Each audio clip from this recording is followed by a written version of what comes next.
Good morning all of you. तो आज मैं आपको कक्षा छठी के लिए व्याकरण का पहला पाठ पढ़ाने जा रहा हूँ। उस पाठ का नाम है भाषा, लिपि, बोली और व्याकरण। तो इस पाठ के माध्यम से हम व्याकरण, इसका बेसिक क्या है यह समझ लेंगे। तो देखो, सबसे पहले हम समझ लेंगे भाषा। तो भाषा क्या है? जब हम एक दूसरे से बातचीत करते हैं या फिर कुछ विचार ग्रहण करते हैं, किसी के सामने रखते हैं, उसे हम भाषा कहते हैं।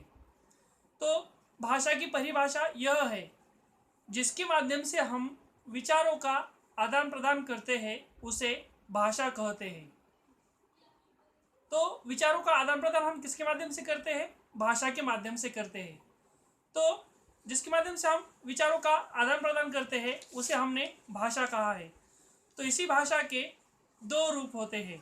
पहला होता है मौखिक और दूसरा होता है लिखित। तो यह भाषा के दो भाग हैं, लिखित और मौखिक।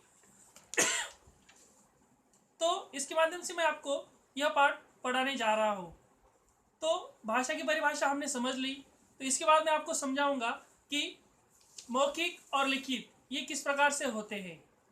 कई बार हम साहित्य पढ़ते हैं या फिर कई बार हम कुछ टेलीफोन के माध्यम से बातचीत करते हैं, दूरदर्शन यानी टेलीविज़न के माध्यम से हम अलग अलग समाचार देखते हैं। यह जो भाषा होती है, यह भाषा मौखिक भाषा होती है। मौखिक यानी जो हम मुख से बोलते हैं और उसे हम समझ लेते हैं, उसे मौखिक कहते हैं। दूसरा भाग है लिखित। कई बार हम एक दूर के व्यक्ति को पत्र लिखकर भेजते हैं। हम पत्र में जो हमारे विचार प्रकट करते हैं और सामने वाला व्यक्ति वह विचार पढ़कर उसको समझ लेता है, उसको हम लिखित कहते हैं। तो भाषा के दो प्रकार, मौखिक और लिखित। जो लिखकर हम प्रकट करते हैं उसे लिखित कहते हैं, और जो हम बोलकर प्रकट करते हैं उसे मौखिक कहते हैं। तो भाषा के बारे में जानकारी प्राप्त करने के बाद मैं आपको इस पाठ का दूसरा भाग समझाऊंगा, जिसका नाम है लिपि। लिपि यानी जो भाषा का लिखने का तरीका होता है, इस तरीके को हम लिपि कहते हैं, जिसको अंग्रेजी में स्क्रिप्ट भी कहा, इस प्रकार से कहा जाता है। तो लिपि के बारे में मैं आपको कुछ जानकारी बताऊंगा। लिपि, मराठी भाषा की लिपि देवनागरी लिपि है। हिंदी, संस्कृत, यही भाषा की भी लिपि देवनागरी लिपि है। अंग्रेजी भाषा की लिपि रोमन लिपि है।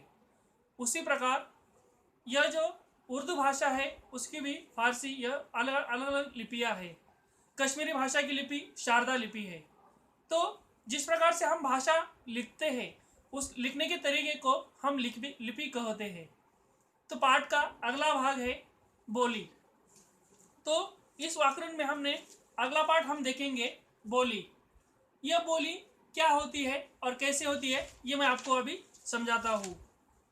बोली यानी कुछ सीमित क्षेत्र में बोली जाने वाली बोलचाल की जो भाषा होती है, उसे बोली कहते हैं। बोली इसका ज़्यादा विकसित रूप नहीं है, लेकिन बोली जो होती है इसका अल्प विकसित रूप है। बोली भाषा का लिखित रूप नहीं है, इसलिए ज़्यादा विकसित नहीं हुई है। तो यह हुआ बोली। तो इस पाठ का मैं अंतिम भाग में आपको समझाने जा रहा हूँ, वह है व्याकरण।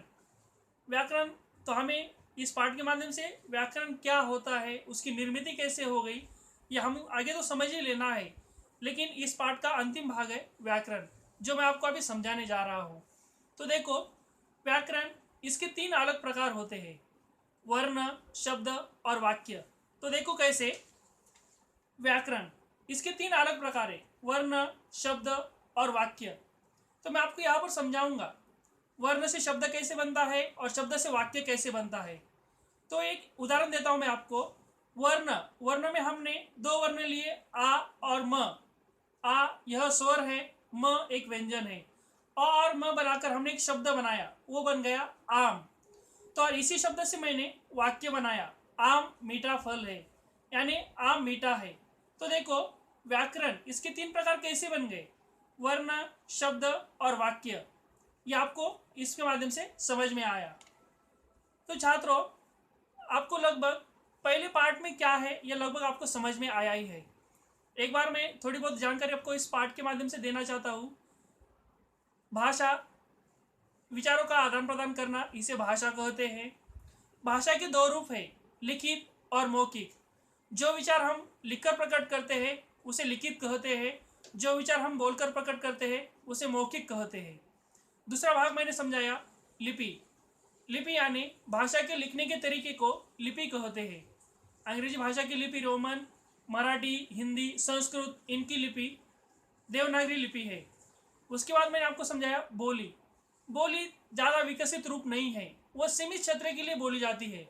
बोली का कुछ लिखित रूप प्राप्त नहीं है, इसलिए वो ज़्यादा विकसित नहीं हो पाई। और अंतिम भाग मैंने आपको समझाया व्याकरण।